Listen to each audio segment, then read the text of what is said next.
vocês lembrarem qual deveria ser o processo ideal para que tu aprenda bem. Assiste a aula, tenta fazer exercícios sobre aquela aula e corrija os exercícios que eu estou fazendo. A correção do exercício não é obrigatória que seja com o professor sempre em sala de aula. O gabarito às vezes é o suficiente, às vezes a questão não é tão complexa, uma questão ou outra é importante tu ver alguém resolver. Via de regra, não há tempo para fazer isso em sala de aula, infelizmente, é por isso que existe a assistência fixa toda semana, certo? Mas, de qualquer maneira, eventualmente, um exercício mais interessante ou outro, a gente sempre faz no quadro também, é óbvio. Tá? Mas não se esqueçam, então, a assistência é um complemento indispensável para o aluno que está com muita dúvida. Eu não posso, às vezes, matar uma aula inteira só tirando dúvida em sala, certo? Porque é muita matéria para passar. Mas, eventualmente, dá sim para resolver um exercício ou outro. Tá? Nesse começo, eu faço questão de corrigir, para te mostrar que se tu não tentou fazer esses exercícios que eu te sugeri, que eu estou corrigindo, tu está perdendo uma grande e importante parcela do curso, beleza? Então, essa correção só faz sentido de verdade, só aprende com a correção quem tentou fazer. Quem não tentou pode até aprender uma coisinha ou outra, mas nem se compara, beleza, galera? Página 42, exercício 16, então. Outra coisa, é muito comum, às vezes, a questão exigir coisas além daquela aula. Certo? O cara não cuidou na hora de escolher a questão A, colocou uma questão depois da aula 1, mas deveria ser depois da aula 2. Quando tu perceber que tem uma matéria, que não tem alguma coisa errada, que tu não viu aquela matéria para resolver, pula. Anota essa questão e pula para a próxima. Quer dizer que aquela matéria, de repente aquela questão está precisando de alguma matéria ainda para ser resolvida. Isso é muito comum acontecer no curso. Então vamos lá. Analise as proposições abaixo e dê como resposta a soma dos números que pertencem às proposições que precedem as proposições corretas. 01. A luz propaga-se a 300 mil km por segundo em qualquer meio transparente. Não, desde o ano passado a gente estudou o fenômeno da refração. É justamente quando a luz muda de meio de propagação e sofre um desvio. Ela sofre esse desvio pelo fato de ter mudado de velocidade. Certo? Mas esse ano a gente discutiu pouco isso. A gente ainda nem começou a discutir que muda de velocidade quando muda de meio. Nós vamos discutir, mas com o que nós tínhamos de bagagem do ano passado, dava para perceber que é errado. A velocidade da luz no vidro, que é transparente, não é igual a velocidade da luz no ar, que também é transparente. 02. A luz propaga-se em linha reta em qualquer meio transparente. O meio transparente é justamente aquele meio que não tem impedimento para a luz atravessar, certo? Que não tem obstáculos que fariam com que a luz fosse, por exemplo, refletida. Então, dentro de um meio transparente, é justamente o que vai acontecer. A luz vai continuar andando em linha reta, né? Sem problema nenhum. A luz propaga-se em linha reta em qualquer meio transparente. Não existe nenhum meio específico em que a luz vá fazer curva. Só tem um detalhe. Como é que é a atmosfera do planeta Terra? Vamos analisar. Está ali a Terra e está aqui em cima a atmosfera. A atmosfera é um meio transparente, não é isso? A atmosfera é um meio transparente.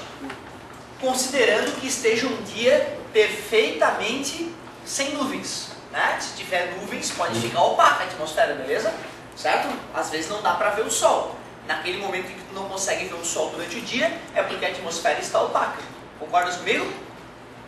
E se um raio de luz chega do sol, e atinge a atmosfera, à medida que ele começa a penetrar na atmosfera, ele vai sofrendo pequenos desvios, porque a densidade da atmosfera vai variando. Lá na parte alta, a atmosfera tem baixa densidade. Aqui embaixo a atmosfera tem uma densidade um pouco maior. Então o que se percebe à medida que esse raio vai penetrando na atmosfera é que ele vai se curvando até chegar nos olhos de alguém lá embaixo. É por isso que quando a gente olha o Sol, a gente se ilude com a posição do Sol, né? A gente acha que o Sol está ali quando a gente olha ele não está, ó. Ele está bem mais embaixo de onde a gente imagina, certo? Então existe até a posição aparente do Sol. A gente quando olha o Sol não vê ele na sua posição verdadeira, certo? De qualquer maneira, esse meio aqui, que é a atmosfera, é um meio considerado transparente, porém ele não é homogêneo,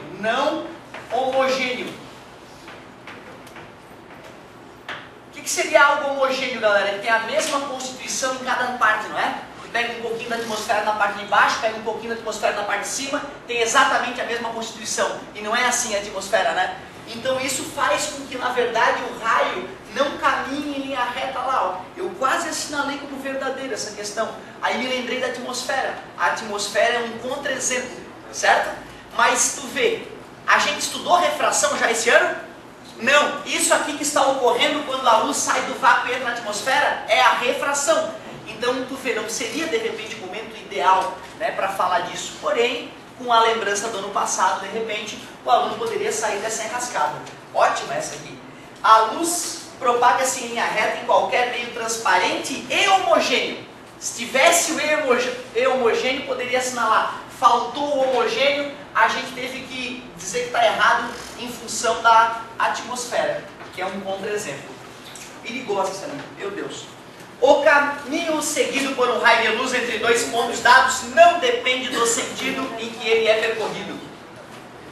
Reversibilidade dos raios de luz. Se um raio faz um caminho na ida, outro raio faria o mesmo caminho na volta. Reversibilidade dos raios de luz. Independe, né? Ele falou que não depende. Não depende, verdadeiro. 08. Quando dois raios luminosos se cruzam, um não afeta a propagação do outro. A independência dos raios de luz foi estudada exatamente na aula passada. Ocorre a formação de penumbra quando a fonte de luz não é puntiforme. Puntiforme é o tamanho de um ponto. Se ela é puntiforme, vai ter sombra e região iluminada. Se ela é extensa, não puntiforme, pode ocorrer a ocorrência de penumbra. Ocorre a formação de penumbra quando a fonte não é puntiforme. Verdade. 20 com 8, 28. Outra coisa, galera, é sempre bacana tu ir conferindo o gabarito, e é muito comum a gente achar discordância no gabarito, certo? Ano passado a gente achou bastante. Algumas delas eu até, peraí, deixa eu olhar de novo, peraí. Tô inseguro, vou conversar, já cheguei a esse ponto, é muito raro acontecer, mas já cheguei a esse ponto, olha, tô inseguro, vou conversar com colegas. Mas eu também já vi muita coisa que tu vê que é erro, cara, né? Tu imagina, o cara digitou tudo isso, não é normal. Quando tu estiver em casa, fez uma questãozinha e tu discordou do gabarito, não fica estressado. Eu lembro que isso me fazia sofrer um monte, eu achava que estava errado, ficava horas em cima da questão, vinha para o colégio tirar dúvida, não, o gabarito está errado. Saca? Então não te estressa com isso. Tu vê que está errado, traz para a sala, que é normal errar, e é normal o gabarito também ter dado algum probleminha, tá? Não se estressa em relação a isso. Mas me comentem isso, que é sempre importante a gente ir ver o que está rolando. Questão 17 da página 42. Algum recadinho ali? Posso continuar aqui? Com relação à formação de eclipses, falamos rapidamente dos eclipses. Julgue as proposições abaixo e dê a soma das afirmativas corretas. 01. Um eclipse solar ocorre quando a Terra impede que a luz solar atinja a Lua.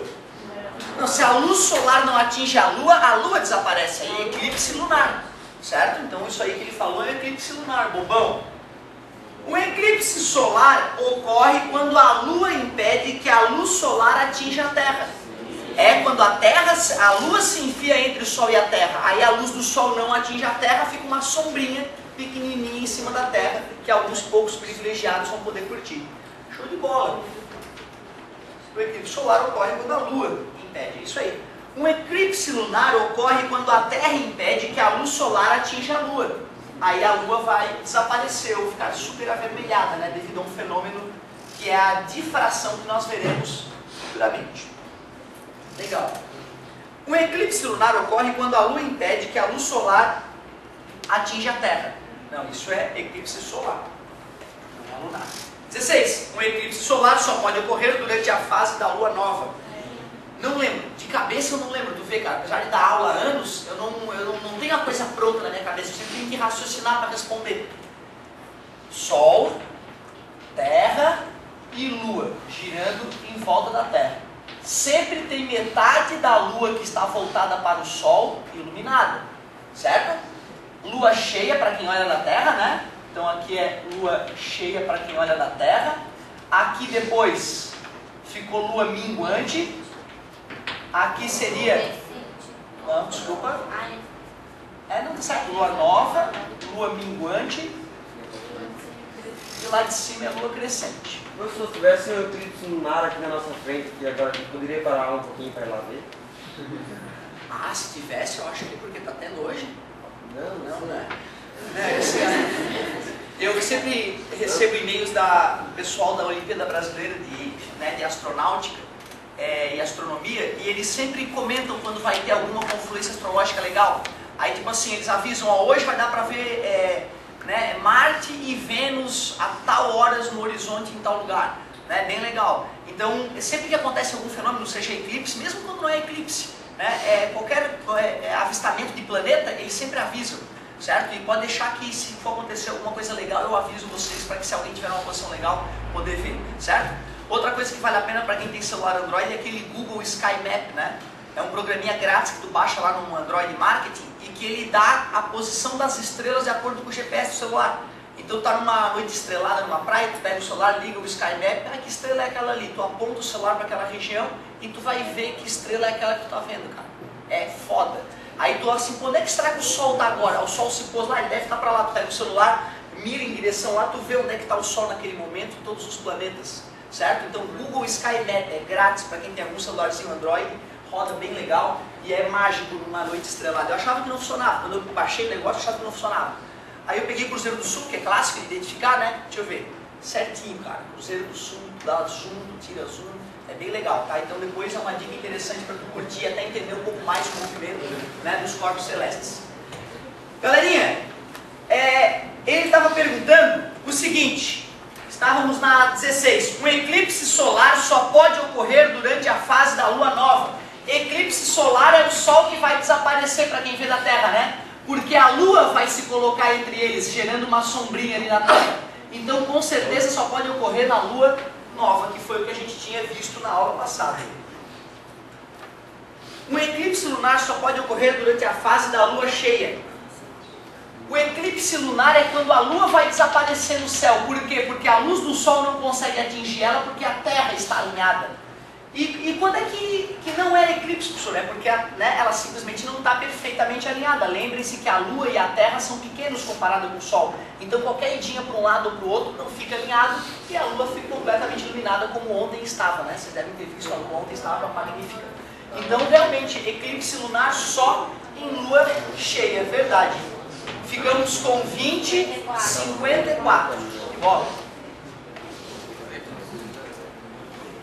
Ainda na página 42, exercício 18. Um corpo opaco quadrado possui uma sombra quadrada. Verdade. Isto é uma prova de qual princípio da ótica geométrica?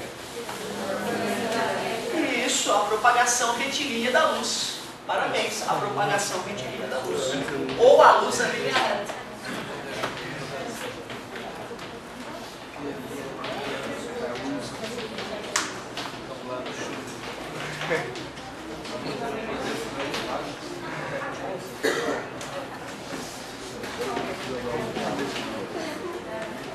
Continuando, 19 agora.